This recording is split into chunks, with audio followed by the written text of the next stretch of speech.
Do you ever get tired of roaming the Eldritch Wasteland and think, if there was only a subway I could take to help me out? Well, there is, but there's a catch. To a clueless person, this may appear like just another subway, but it's actually SCP-1121, the Devourer. But by the time you realize this, it's probably too late. Its large mouth at the front of the carriage opens wide and extends its long, white tentacles. You'll get devoured in seconds, but you won't die. Instead, you'll now be its slave for eternity. Despite this train technically being an organism, it is a home to what we know as the passengers. Passengers are humanoid victims of this subway just like you, however they've long lost their sense of self and reality. Due to the fact they spend most of their time inside this SCP without seeing sunlight, their skin has gotten extremely pale and their bodies have been deformed. There's multiple types of passengers. The weakest and most common is passenger eye. Despite losing their vision, these things operate like a hive mind, relying on sound and smell to navigate. It's basically as if the Slenderman and SCP-1121 had a child, but if you thought that's bad, just wait till you see the other ones. The conductor is a female passenger whose head has been replaced by a mutated loudspeaker. Whilst physically they may not be that big of a threat, their role is to guide the other passengers via the sound of the said sound speaker. So if you piss them off, you better be ready to deal with the whole hive mind rapidly approaching your location. However, the most depressing variant must be passenger II. They are much more hunched and deformed than the other passengers. They can be seen carrying suitcases around and transporting resources basically like ants. They are so occupied with their work that they won't have any interest in attacking you. However, if you steal any of the train's resources from the lockers, they'll immediately get enraged and transform into a standard passenger eye. Oh, I should also probably mention that passenger eyes can extend a tubular proboscis to suck and attack you, so yeah, good luck. And last but not least, there's the conductor guard. Based on its appearance, there's no doubt that the victim was a sort of law enforcement in the past. It has pretty bad vision due to pretty obvious reasons, however its pack of dogs will most certainly make up for any imperfections they have. Now let's get back to the elephant in the room.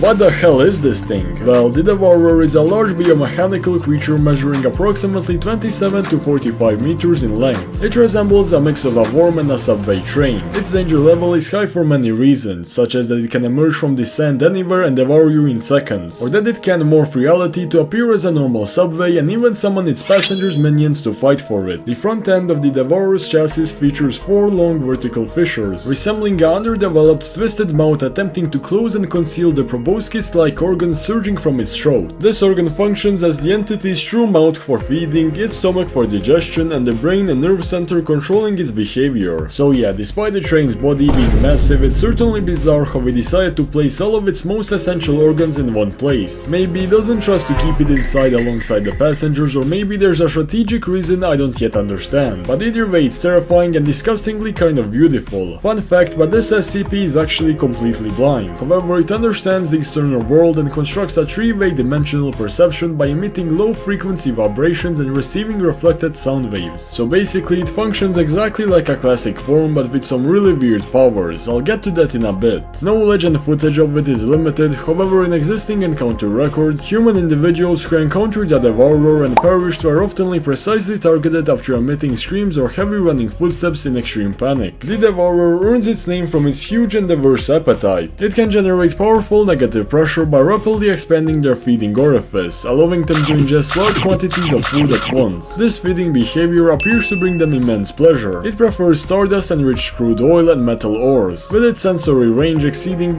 kilometers, and neither soil or rock nor metal can stop its underground movement, which poses a significant threat to all operational facilities. The Devourer has a gentle temperament and slow reactions, showing no interest in ordinary animals or humans with low stardust levels. However, approximately every 12 to 16 months, an individual Devourer will attempt to disguise itself as a normally operating rail transit vehicle. It will move along an existing railway line and stop at stations along the route in sequence. All anomalous entities of suitable size or clueless humans within the surrounding area will approach and attempt boarding it. Both humans and anomalous entities that enter it are marked as missing. But now the big question, could you and I stand a chance against it? Well, the Devourer does not live alone. Instead, in the massive network of underground tunnels of Nalcott Island, it has established a highly complex symbiotic ecosystem with various other anomalous threats such as the passengers. As if having to fight in endless Vietnam tunnels wasn't bad enough, your squad will also have to watch out for its various extremely extremely powerful attacks. When the Devourer completes a high-intensity devouring or its force field shield is broken, the entity will enter a special charged hunting phase. At this point, it will spew a massive amount of black mist from its body's surface, severely obstructing the vision of nearby living creatures before quickly burrowing back underground. During this phase, it will rely entirely on sound waves to track its prey. Once it locks onto the loudest sound in the environment, all you will feel is brief energetic vibrations before the entity erupts from the grounds directly below you. It will instantly create an extremely durable iron shell to tightly encase you, then drag you into the abyss for biting, chewing and swallowing. At this point, your death is guaranteed and nothing can save you. Additionally, each person devoured allows it to absorb biomass, restoring its surface force field shield. Therefore, once combat is initiated, the following engagement rules must be followed. After the mist descends, if all squad members remain completely motionless, cease firing and running, the visually impaired Devourer will completely lose the coordinates of its targets and be unable to launch its underground ambush. Operators can also lure it by firing into distant empty areas, throwing explosives or detonating large gas canisters within the scene. It will be misled by the sound, erupting from the ground for a fake lunch. Or if you're smart, you can also make it eat its own allies by accident. If you're skilled enough, you can also trick it into swallowing a gas canister subspecies known as the Elite Pale Hand. The highly unstable gas canister will violently explode inside the Devourer's sensitive stomach. This will then directly damage its eternal energy supply structure and stun it for a brief period, providing an excellent opportunity for operators to focus their firepower.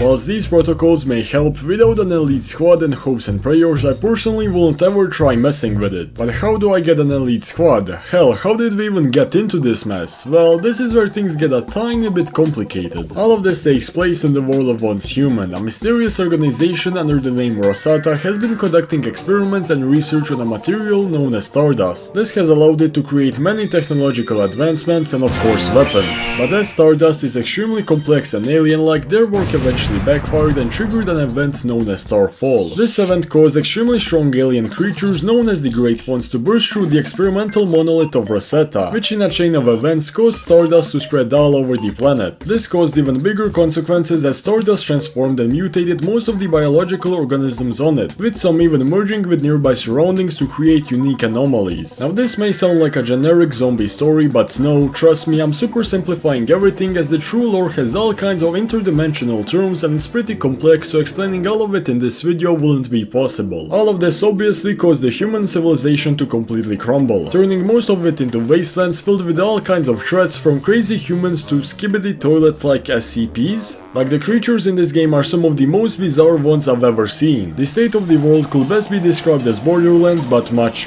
worse. However, some humans were immune to this infectious catastrophe and could even harness its powers to their advantage. These are called meta-humans. These humans then spread into various factions. Some are ruthless bandits, while some admire the Great Ones, and some are just trying to survive whilst preserving a sense of normality and justice in this crazy world. This is where you step in. Through a variety of modes, you can choose to fight the infection or to work alongside the mysterious science organization, or you can just gun down everything in your sight. If you wanna try facing the Devourer yourself or want to explore this insane wasteland, you can download Once Human from the link below. It's a free-to-play multiplayer open world horror survival game with all kinds of unique mechanics and designs. It's even more fun with friends, and if you wanna have a bit of an advantage against other players, you can use this code to gain some free resources. Anyways, that will be all for this video. Does the Devourer remind you of any other SCPs, and do you think the SCP Foundation could handle this one? Let me know in the comments, I'd love to discuss. Make sure to subscribe, shoutouts to my patrons and server boosters, have a great day, and I'll see you next time.